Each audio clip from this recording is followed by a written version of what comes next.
Okay, I guess the microphone is working now. Ta-da! Yeah, it's working. We got it. Sorry, guys. Mic was gone. Anyway, okay, on to the Fed release. We know that it went up by 0.75%, which is what the market expected. They're pretty vague about the future, but there's one thing I really like is the fact that they are taking into account the cumulative tightening monetary policy. They're taking into account the lags with which monetary policy affect economic activity. So much of the things that were done today will have an effect, not immediate, but maybe in 2 months. So they're taking also that into account, how monetary policy does not have an immediate effect. In assessing the appropriate stance of monetary policy, the committee will continue to monitor the implications of incoming information for economic outlook. The committee would be prepared to adjust the stance of monetary policy as appropriate if risks emerge that could impede the attainment of the committee's goals. Remember, the goals are low unemployment and low inflation. So if unemployment is hit very badly, this could change the stance of the committee. Unfortunately, this is not happening now. Actually, we are still a labor shortage. We need more people working. So until I believe that the thing that will bring the Fed to react and change their course is if they see some inflation improving. However, this is the thing. When you look at the inflation data, CPI is still looking bad. We're still over 6%. CPI data. CPE inflation. PCE. Still very high. We don't like that. However, one, let's say, business unit that really can affect or can give you an idea of what will happen in the future is transportation.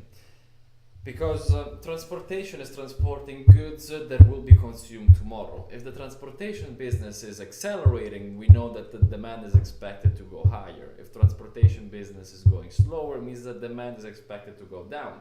Not as many orders are being placed, not as many orders are being placed by retail customers, so people like you and me buying on Amazon. And the data there looks very interesting. Freight costs dropping. And this is something I really wanted to share with you guys. Ocean freight rates are down, but consumer goods won't be. Okay, interesting article. Maersk sees container demand slowing as recession looms. Of course, I cannot see this because it's Reuters. Right here.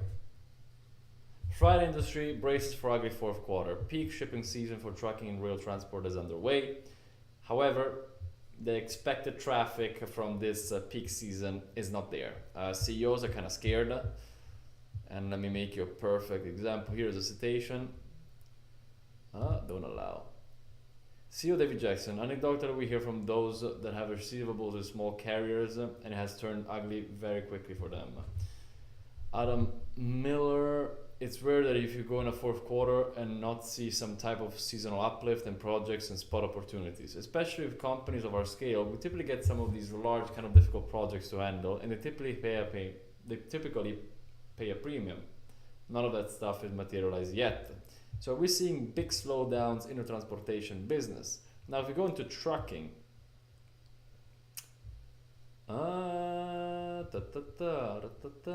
trucking was up here, I believe. Right here, from the February, it dropped. The Sonar measures truckload requests from shippers to carriers moving under contract rates. From the start of February to the end of March, it dropped 12%. No, this is too old.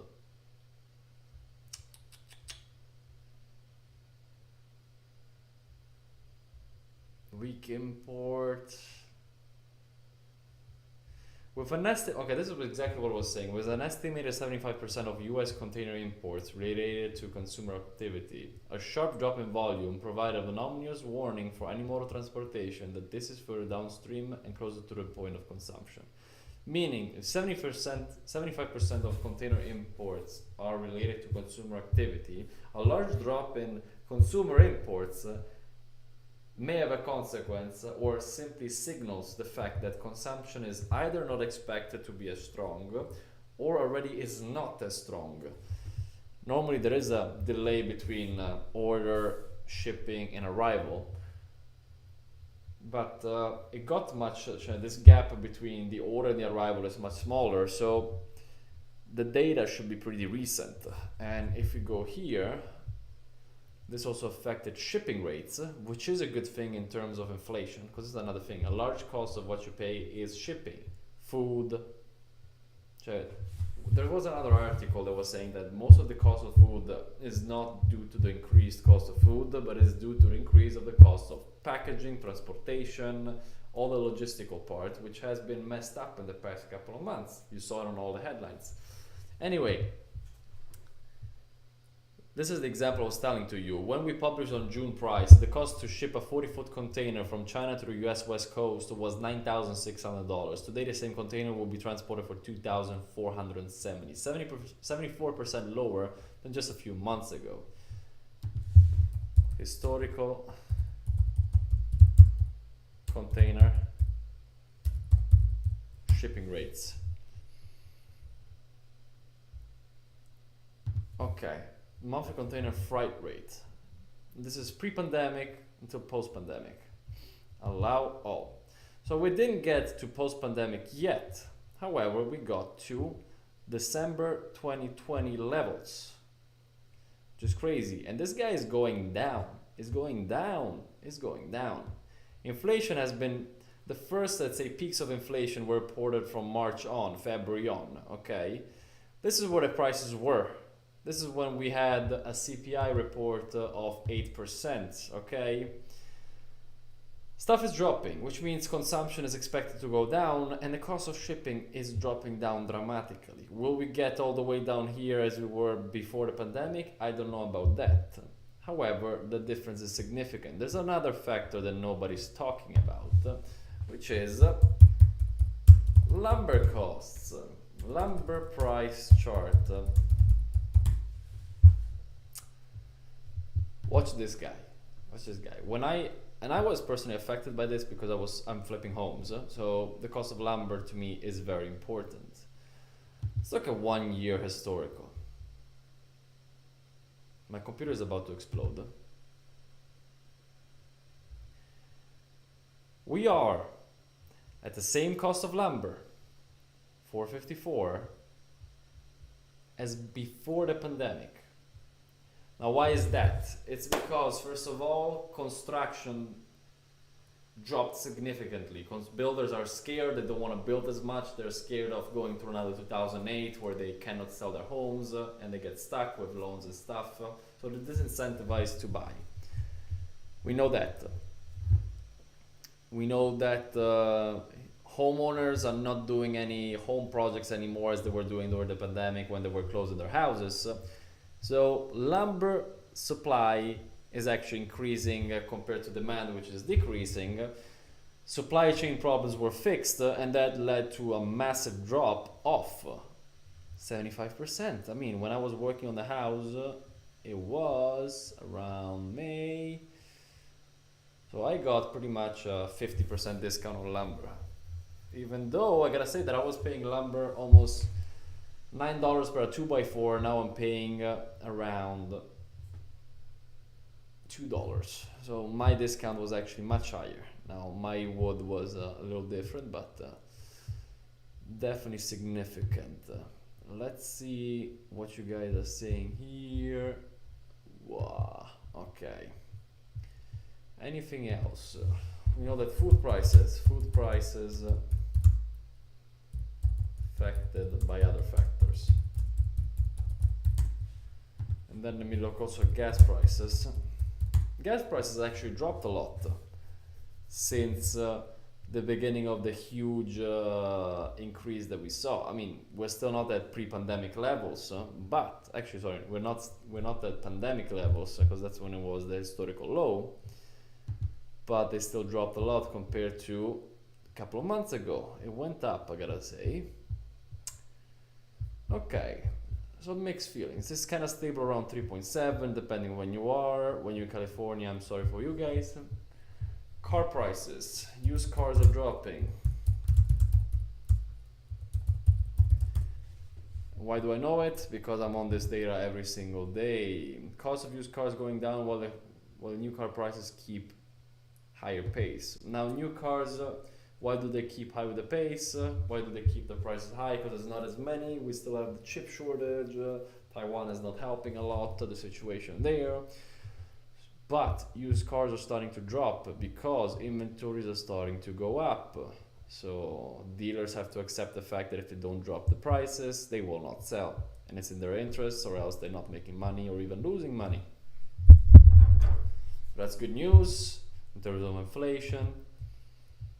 Rents are going down. This is true.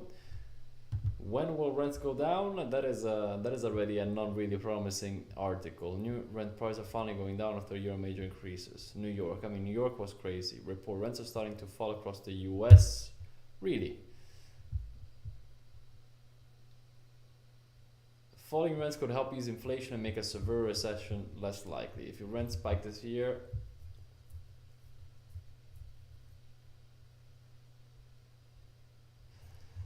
national asking rents declined 0.4%. That sucks, guys. If you're paying $1,000 in rent, that's $4. Just saying.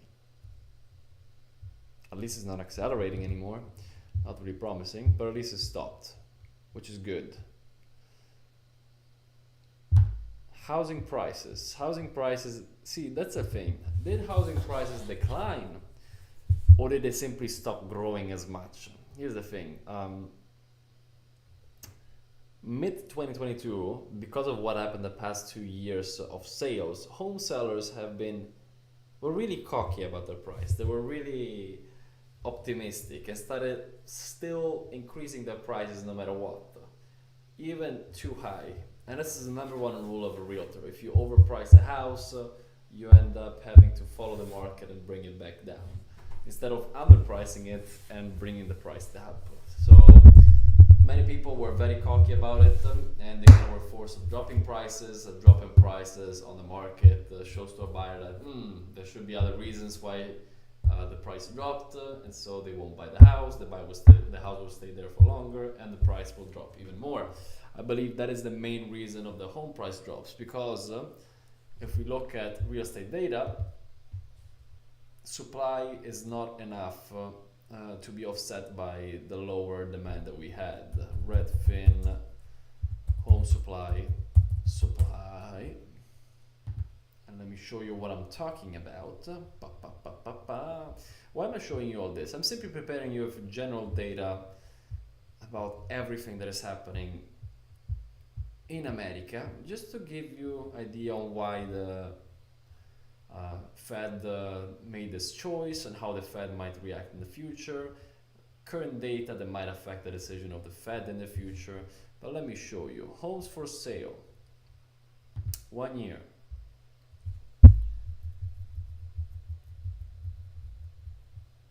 Okay, so according to Redfin, we have in September we had 1.7 million homes for sale. Pretty good, a 3% increase year over year. However, if we extend this into 5 years, we are still at levels during the pandemic where there were no homes for sale. So yes, it increased 3%, but it didn't increase like 20% as it happened in 2008, or 30% as it happened in 2008. Mortgages are still very safe. Foreclosures are at half the amount pre-pandemic, so there is no foreclosure crisis as per now expected, because loans are much more secure. Newly homes listed are tumbling down, which means that by the end of the year, maybe we will have less homes for sale than last year. Could also be. Home price drops increased though, I believe mostly because of what I just said, the fact that sellers were very cocky. Homes sold above list price. Guys, I'm under contract by 3% over asking price on my flip. Why? Because I underpriced it and had the market follow the actual value of it rather than being cocky and bringing the price down, if that makes sense. It all depends on the strategy you go for. But yeah, the housing market seems to be the most sound. Let's look at Bitcoin, BTC. BTC rallying up like crazy by 1%. Okay, so of stock market, crypto, and real estate, it seems that, real estate will have a later reaction, but crypto seems the best one. The mortgage rates change.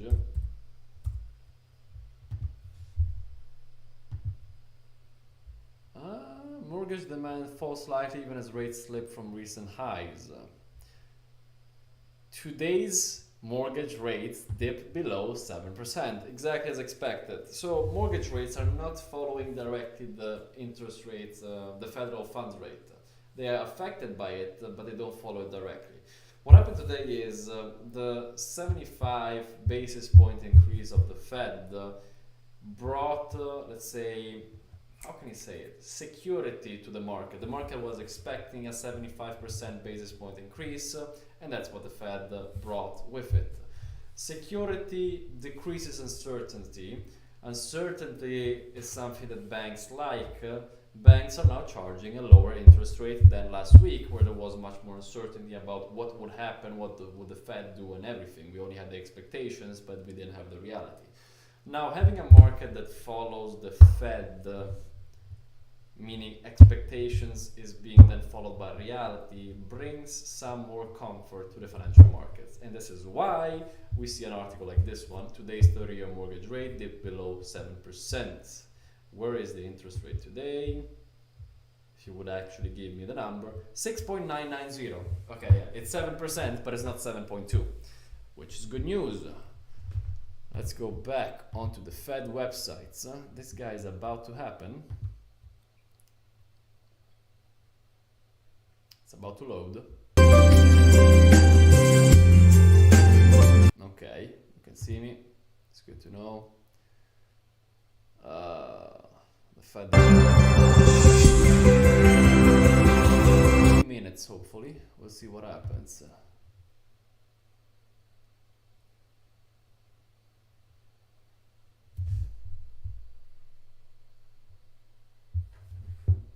Receive the call. And that's all for now, guys.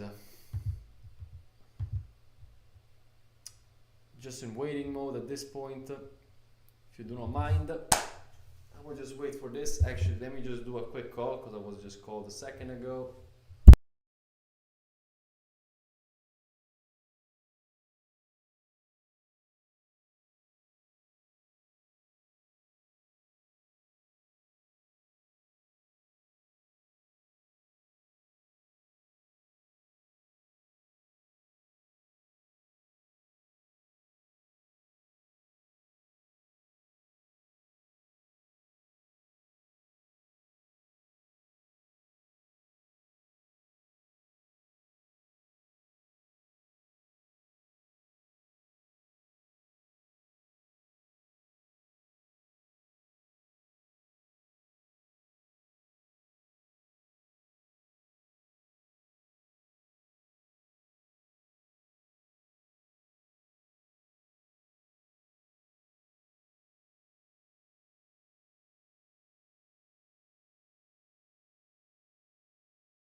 I'm back. My computer is about to explode. Woo! See, guys, I had to disappear because my mortgage broker just. This is a stupid thing. My mortgage broker just called me.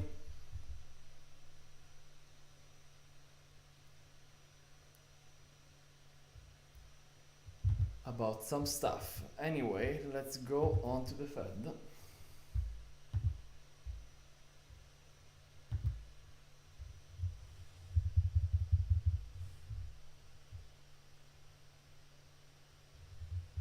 Will the computer make it? I don't know.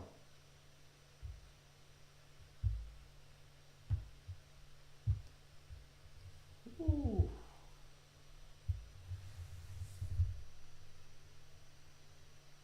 As the computer is about to explode. There he is. There he is.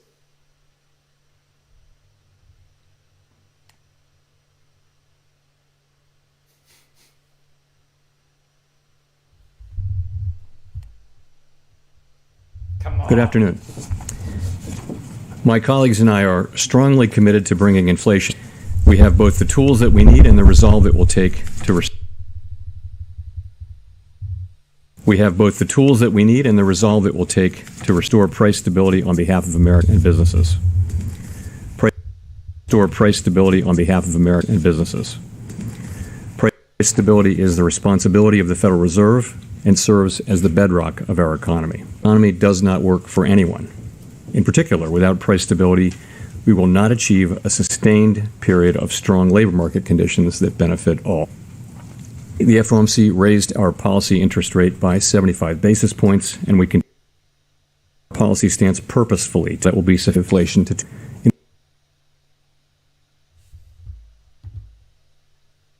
the process of significantly reducing the size of our balance sheet.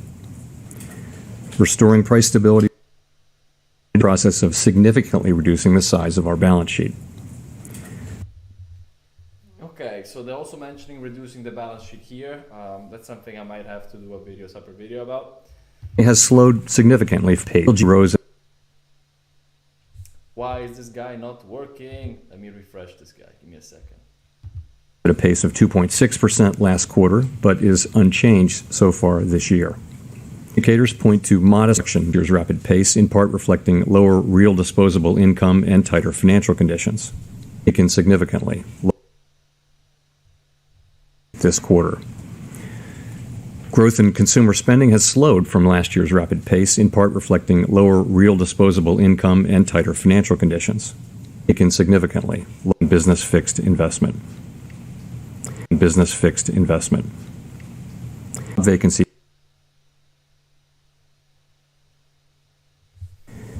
Extremely tight. Year low. Let me refresh. I hate this. Might have to get a better computer on this. No, that's me. No, that's me. That's me. Although agencies have moved below their highs of available workers.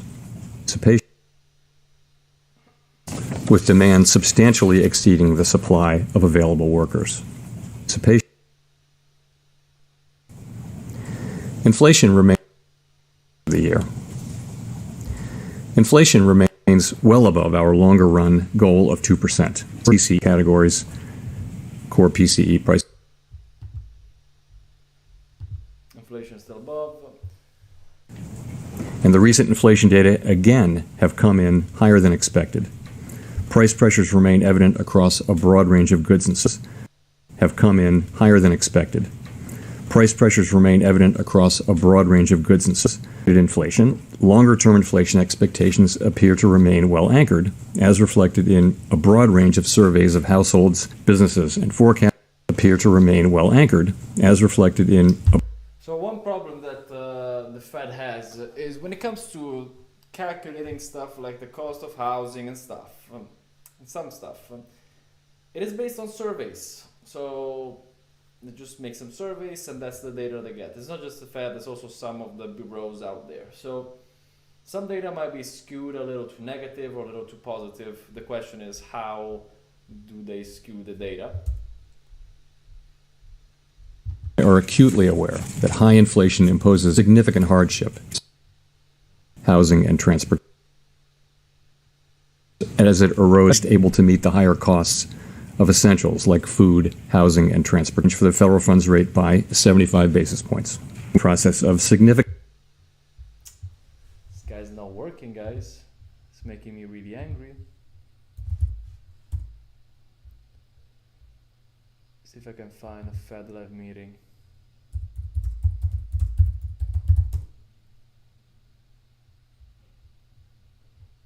This should work.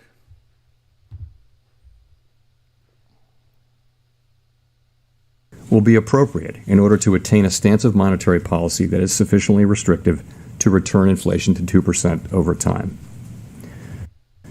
Financial conditions have tightened significantly in response to our policy actions, and we are seeing the effects on demand in the most interest rate sensitive sectors of the economy, such as housing.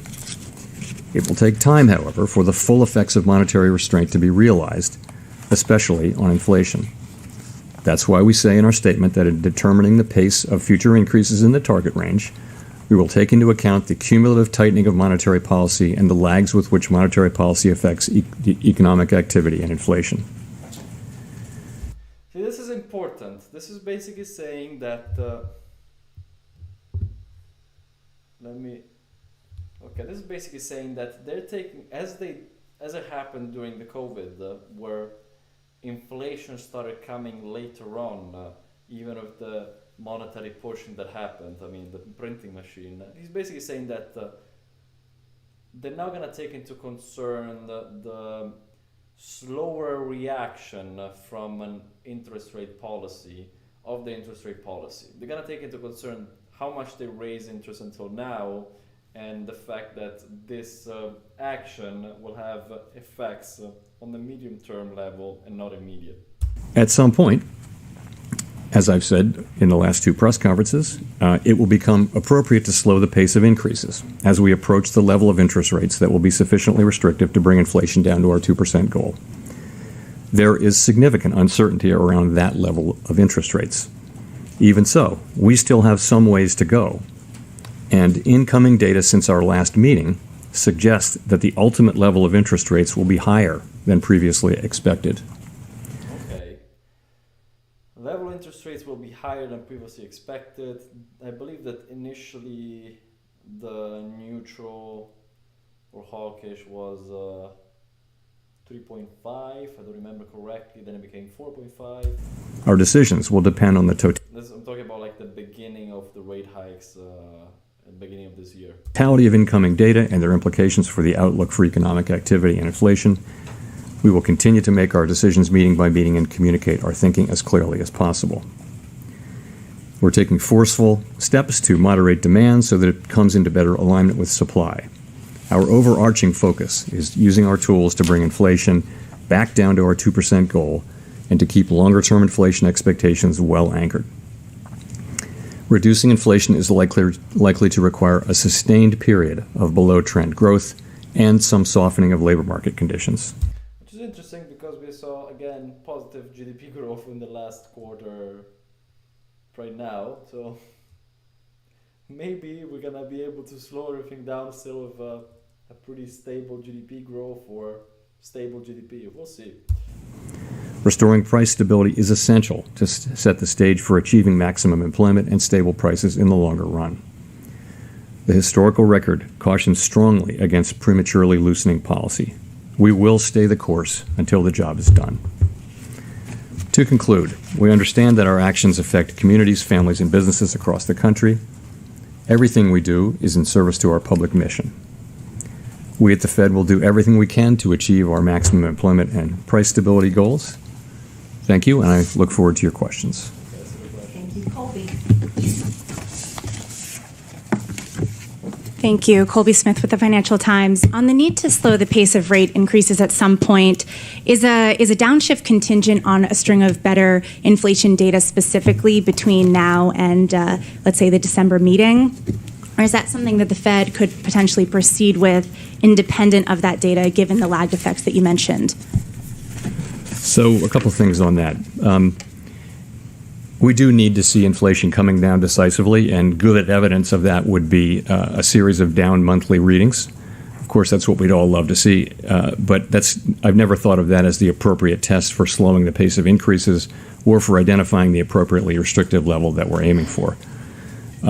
We need to bring our policy stance down to a level that's sufficiently restrictive to bring inflation down to our 2% objective over the medium term. How will we know that we've reached that level? Well, we'll take into account the full range of analysis and data that bear on that question, guided by our assessment of how much financial conditions have tightened, the effects that tightening is actually having on the real economy and on inflation, taking into consideration lags, as I mentioned. We will be looking at real rates, for example, all across the yield curve and all other financial conditions, and as we make that assessment. Howard Schneider. Hi, Howard Schneider with Reuters. Look, I'm sure there's going to be tons of confusion out there about whether this means you're going to slow in December or not. Would you say that the bias right now is not for another 75 basis point increase? So, what I want to do is put that question of pace in the context of our broader tightening program, if I may, and hit to talk about the statement language along the way. So I think you can think about our tightening program as really addressing three questions. The first of which was and has been how fast to go. The second is how high to raise our policy rate, and the third will be eventually how long to remain at a restrictive level. So, on the first question, how fast to tighten policy, it's been very important that we move expeditiously, and we have clearly done so. We've moved 3 3/4% since March, admittedly from a base. Guys, the Fed is the bank, let's say it's the institution that moved the quickest all around the world in terms of interest rates. So they've been phenomenal on that side, I gotta say. Of zero. It's a historically fast pace, and that's certainly appropriate. Given the persistence and strength in inflation and the low level from which we started. So now we come to the second question, which is how high to raise our policy rate. And we're saying that we'd raise that rate to a level that's sufficiently restrictive to bring inflation to our 2% target over time. And we put that into our post-meeting statement because that really does become the important question we think now is how far to go. And I'll talk more about that. We think there's some ground to cover but before we meet that test, and that's why we say that ongoing rate increases will be appropriate. And as I mentioned, incoming data between the meetings, both the strong labor market report, but particularly the CPI report, do suggest to me that we may ultimately move to higher levels than we thought at the time of the September meeting. That level is very uncertain, though, and I would say, we're going to find it over time. Of course, with the lags between policy and economic activity, there's a lot of uncertainty. So we note that in determining the pace of future increases, we'll take into account the cumulative tightening of monetary policy as well as the lags with which monetary policy affects. Very important. They take into consideration of the lags of monetary policy. Now, do they know something we don't? Do they know what I just mentioned? Did it take in concern other, let's say, data points instead of just CPI and core inflation? Affects economic activity and inflation. So I would say as we come closer to that level, move more into restrictive territory, the question of speed becomes less important than the second and third questions. And that's why I've said at the last two press conferences that at some point it will become appropriate to slow the pace of increases. So that time is coming, and it may come as soon as the next meeting or the one after that. No decision has been made. It is likely Guys, to be careful what he says. Next meeting or the one after that? Okay. we'll have a discussion about That one will be a headline right there. Boom. this at the next meeting. A lot of optimism, unfortunately. A discussion. To be clear, let me say again, the question of when to moderate the pace of increases is now much less important than the question of how high to raise rates and how long to keep monetary policy restrictive, which really will be our principal focus. If I could follow up on that, to what degree was there an importance or weight given to a need to signal this possibility now, given all the concerns really around the globe about Fed policy sort of driving ahead and everybody else, dealing with their own stress as a result? Well, I think I'm pleased that we have moved as fast as we have. I don't think we've over-tightened. I think there's very difficult to make a case that our current level is too tight, given that inflation still runs well above the federal funds rate. I think that at this meeting, the last two meetings, as I've mentioned, I've said that there would come a point, and this was a meeting at which we had a discussion about what that might mean, and we did discuss this, and as I mentioned, we'll discuss it again in December. But there's I don't have any sense that we've over-tightened or moved too fast. I think it's been good and it's successful. Honestly, I believe the same. Looking at I'm European, I'm Italian. Looking what Europe did versus the Fed, what China did versus the Fed, they moved faster than everybody else. But instead of doing like 40 years ago, where interest rate went up 18% in one day, they took it nice and slow. And it still led to one of the strongest dollars ever in the history of the United States. Program that we've gotten this far this fast. Remember though that we still think there's a need for ongoing rate increases, and we have some ground left to cover here, and cover it we will. Nick? While we listen, I will look at some. Nick Tamaros of the Wall Street Journal.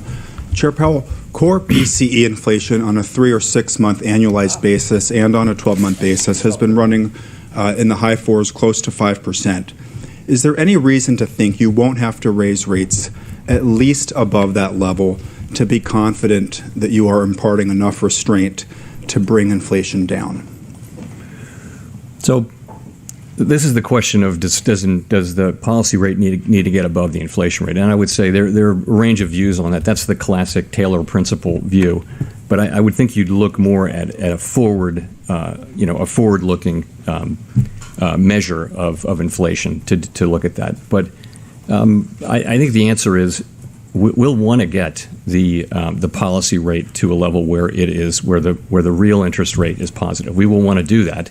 I do not think of it as the single and only touchstone, though. I think you put some weight on that. You also put some weight on rates across the curve. Very few people borrow at the short end at the federal funds rate, for example. So households and businesses, if they're very meaningfully positive interest rates all across the curve for them, credit spreads are larger, so borrowing rates are significantly higher. And I think financial conditions have tightened quite a bit. So I would look at that as an important feature. I'd put some weight on it, but I wouldn't say it's something that is the single dominant thing to look at. If I could follow up, what is your best assessment or the staff's best assessment right now of the current rate of underlying inflation? I don't have a specific number for you there. There are many, many models that look at that. And I mean, one way to look at it is that it's a pretty stationary object, and that when inflation runs above that level, for sure, substantially above for some time, you'll see it move up, but the movement will be fairly gradual.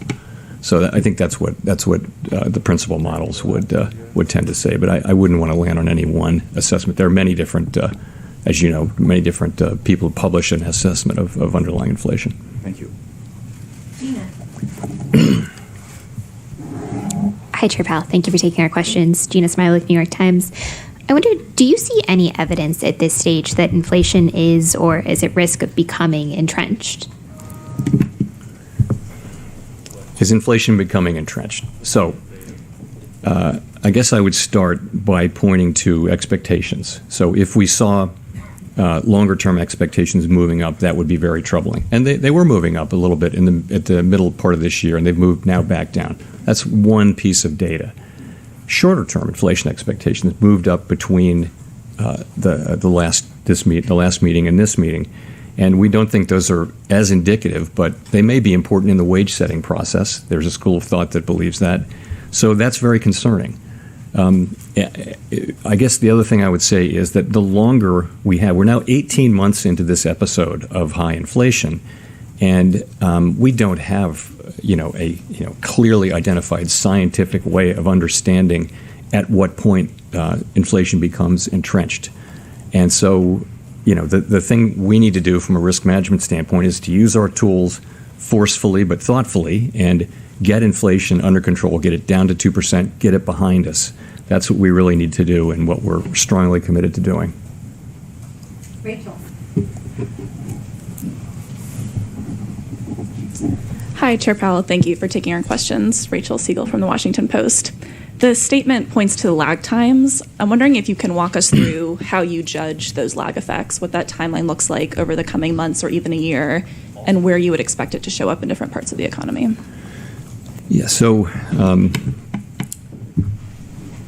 Probably the most important question that has been asked until now, guys. I mean, the way I would think about that is, it's a commonly, for a long time, thought that monetary policy works with long and variable lags, and that it works first on financial conditions, and then on economic activity, and then perhaps later than that even on inflation. So that's been the thinking for a long time. There was an old literature that made those lags out to be fairly long. There's newer literature that says that they're shorter. And the truth is, we don't have a lot of data of inflation of this high in what is now the modern economy.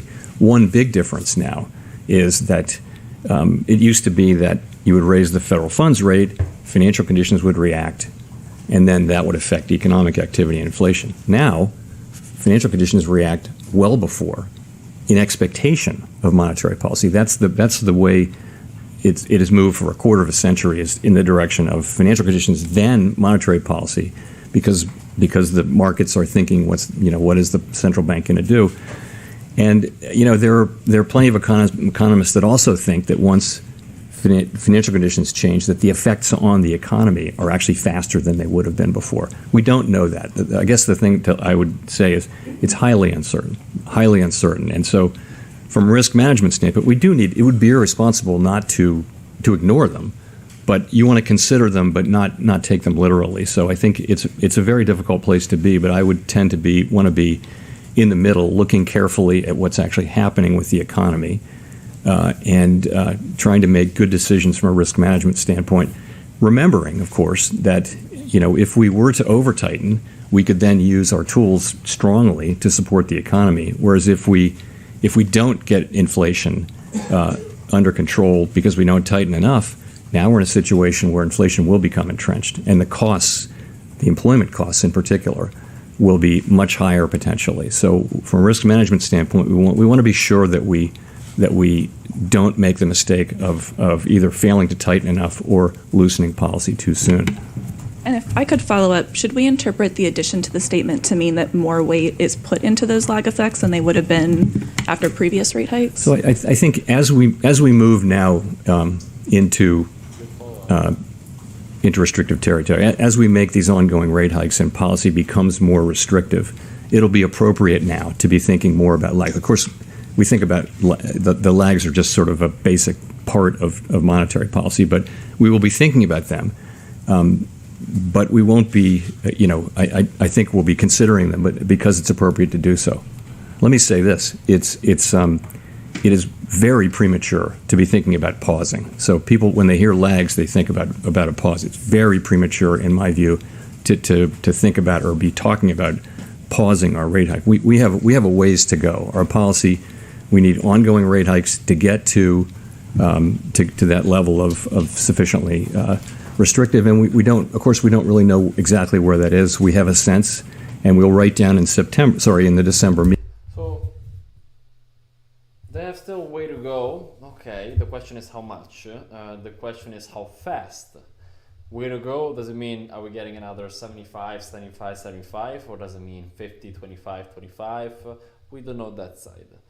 One thing he said that is true, but also kind of scary, is the fact of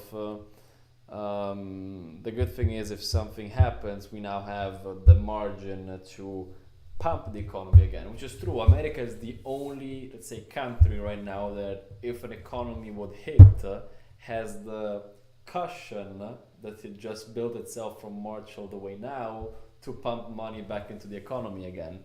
Because if you start easing again, if you start pushing the federal funds rate again to zero, you have now a 4% step back to zero, which incentivizes the economy a lot. If you do it in Europe, where the average interest rate is 1%, the difference you're making is next to none. Meeting a new summary of economic projections, which updates that. But I would expect us to continue to update it based on what we're seeing with incoming data. Thanks, Neil. Thanks, Chair Powell. Neil Irwin with Axios. As you look around the economy, the clearest impact of your tightening so far has been on housing, maybe some venture-funded tech companies. It's been relatively narrow in terms of labor market, consumer demand, a lot of sectors. You don't see a ton of effect. Is the pathway and channels through which monetary policy works changing? Is it narrower than it used to be? And on housing in particular, are you at all worried that you're crimping housing supply in ways that might cause problems down the road?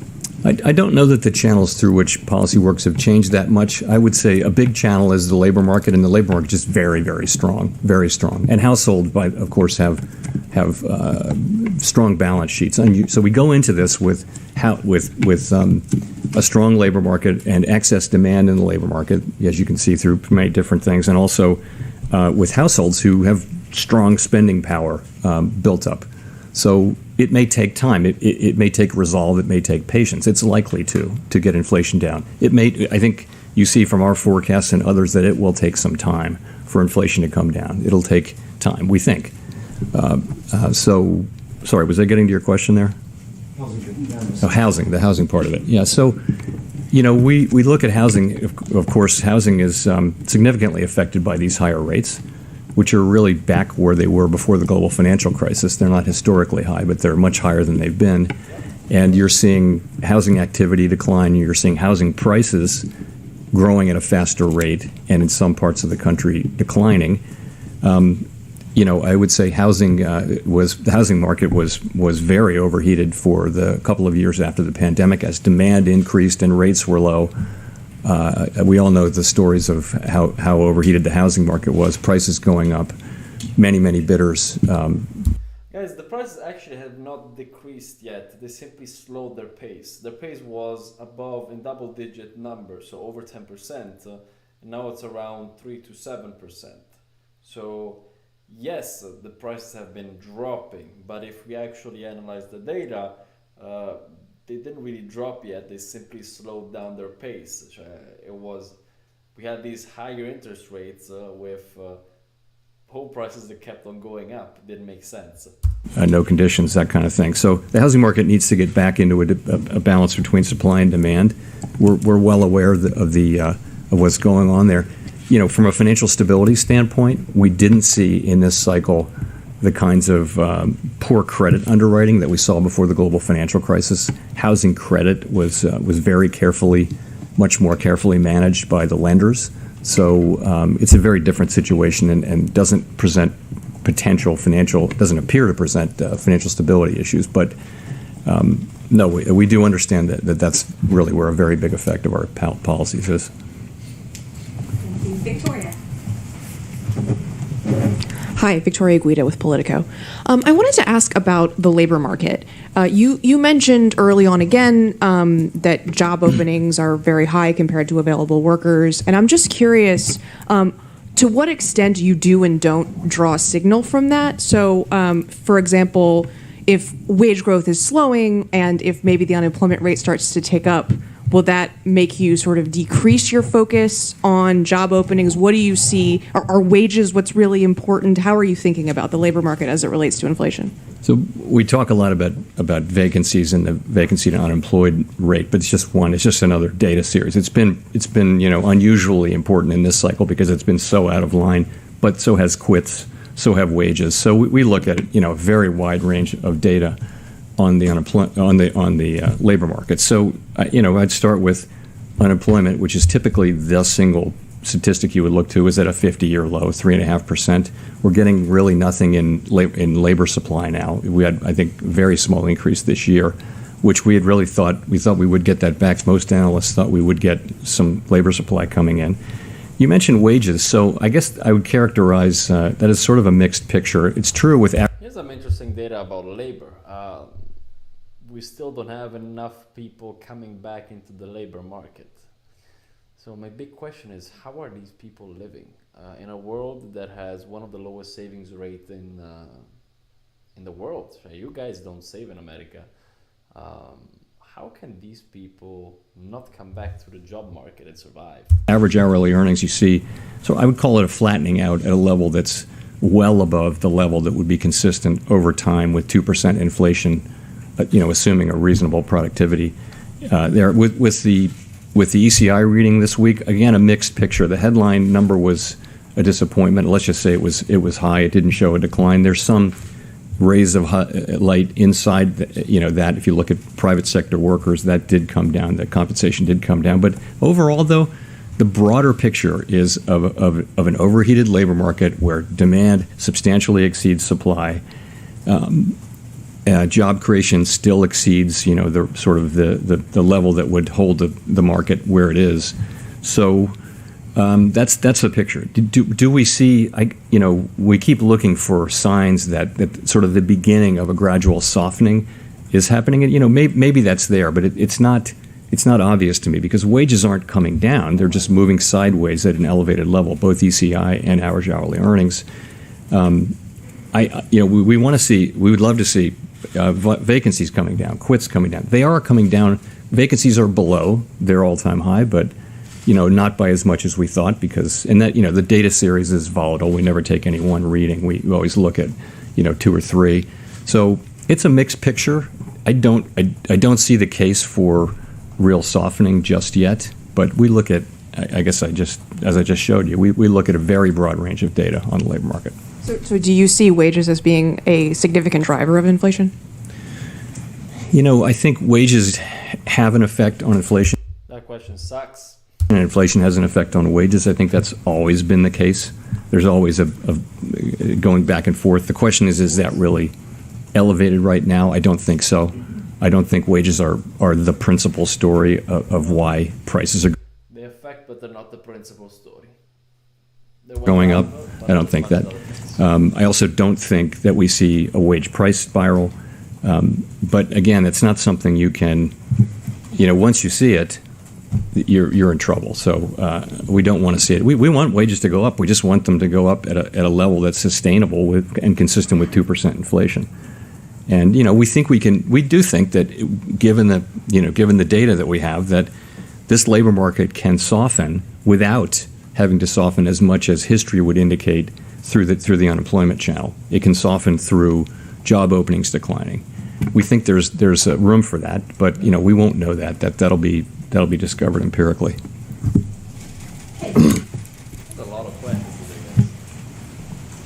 Thank you so much. Kayla Tausche from CNBC.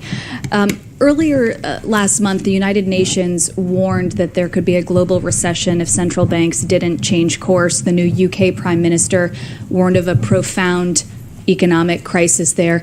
And I'm wondering how the Fed is weighing international developments in light of a very strong economy here in the U.S. that would seem to be bucking those trends. It's not the Fed's job. So, of course, we keep close tabs on economic developments and Yeah, but it's not their job. Their job is unemployment and inflation locally. also geopolitical developments that are relevant to the economy abroad. We're in very frequent contact with our foreign counterparts, both through the IMF meetings and the regular meetings with central banks that we have, and I have one this weekend with many central bankers. So we're in touch with all of that. So I guess it's clearly a difficult time in the global economy. We're seeing very high inflation in Europe, significantly because of high energy prices related to the war in Ukraine, and we're seeing China's having issues with the zero COVID policy and much slower growth than we're used to seeing. So we see those difficulties. The strong dollar is a challenge for some countries, but we have it, and we take all of that into account in our models. We think about the spillovers and that sort of thing.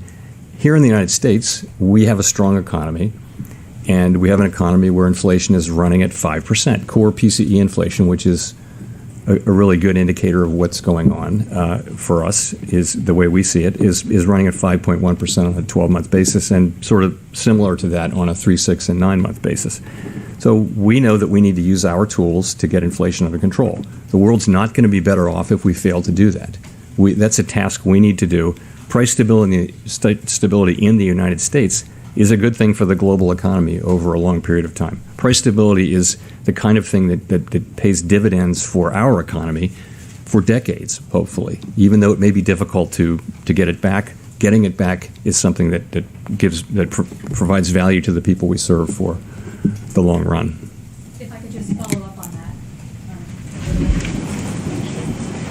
Thank you. The Fed has acknowledged in the past that the tools that you have don't affect things like energy and food prices that stem from some of those conflicts overseas, and they're some of the biggest pain points for consumers. So as you pursue the current path that you've outlined, is there a risk that some of those prices simply don't come down? So we don't directly affect, for the most part, food and energy prices, but the demand channel does affect them just at the margin. The thing about the United States is that we also have strong, in many other jurisdictions, the principal problem really is energy. In the United States, we also have a demand issue. We've got an imbalance between demand and supply, which you see in many parts of the economy. So our tools are well suited to work on that problem, and that's what we're doing. You're right, though. We don't, the price of oil is set globally, and it's not something we can affect.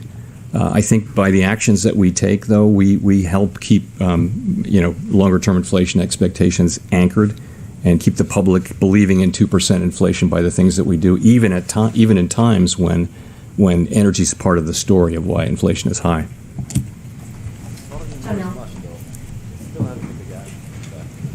Hi, Chair Powell. Janelle Marte with Bloomberg.